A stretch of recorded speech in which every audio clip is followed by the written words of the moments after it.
How much longer until your perfect match shows up? Choose one card that you feel the strongest connection with. 3, 2, 1. Let's take a look at the first group of cards. It's the High Priestess, Justice, and Three of Wands. Based on these cards, it seems like your perfect match may appear in about 6 months.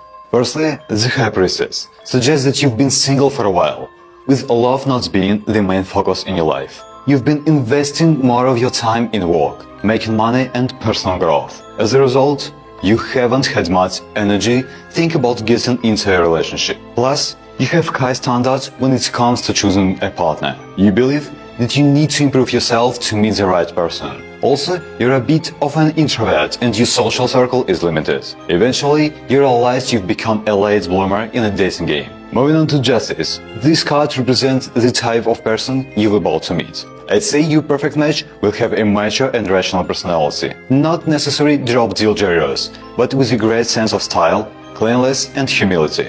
In the early stages of your connection, they might not show their emotions clearly because they be weighing the pros and cons. However, once they decide to be with you, they'll take responsibility and be honest and caring. So don't worry too much and just let your charm shine. Now, when will they appear? The final card is the Three of Wands, gives us a clear clue. The elements of fire symbolize action, and this card represents planning, business trips and travel. I suggest stepping out of your comfort zone and meeting new people. Consider traveling, going on business trips, or taking up new opportunities. Within the next 6 months, you'll have a chance to meet someone who truly ignites your passion.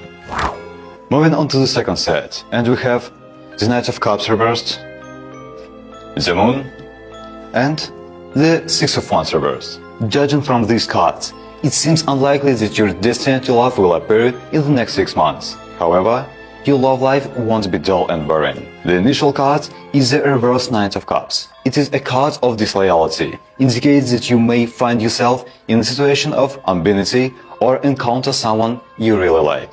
However, the other person's attitudes may be inconsistent, or they may have a playboy nature, making it difficult to establish a stable relationship. To avoid getting hurt, I suggest you not rush into it. Refrain from crossing the boundaries of friendship too soon, and avoid daydreaming. Keep a certain level of caution and consider the other person as an opportunity to improve your dating skills, trying to influence them and achieve a mutually satisfactory outcome. Even if it doesn't work out in the end, at least you'll gain valuable experience. Actually, I believe you may not be in the right mindset to enter a new relationship in the near future. The presence of the Moon and the reverse Six of Wands suggests that you may have been having a secret crush for a long time, or be trapped in the unsolved past emotions. You have strong feelings of fear and insecurity when it comes to relationship, which leads you to be passive, lacking confidence and afraid of rejection. You often find yourself in the awkward situation, liking someone who doesn't like you back, while others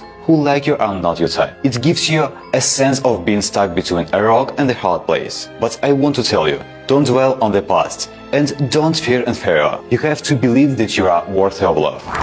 For the third group, we have the Page of Swords, the Lovers, and the Three of Cups. From these three cards, it appears highly likely that your distant love is about to appear or may already be by your side. First, I can see the Page of Swords here. This card has the element of wind, indicating that you hold an objective and rational perspective on relationships. You have always approached love with a go-with-the-flow attitude, believing that what's meant to be will naturally unfold, and there is no use forcing something that isn't meant for you. Therefore, when it comes to someone you like, you won't actively pursue them. Instead, you quietly fantasize, secretly observe and gradually gather information about them. Now, with the appearance of the Lovers, I would say that your distant love is someone who shares your interests and values. They are not only physically attractive with an expectational aura, but they are also possess a romantic nature. Being with them brings you a massive joy, and you have endless conversation and engage in romantic activities together. As for Three of Cups, it suggests that you and your distant love are likely to meet in place where you share common hobbies, such as social events, group activities, or through mutual friends. The attraction between you is based on the charm you both radiate. The presence of two cards representing the elements of wind It leads me to believe that your relationship will progress rapidly. Like the swift moments of the wind. In the near future, your distant love will become into your life, and they may already be there accompanying you.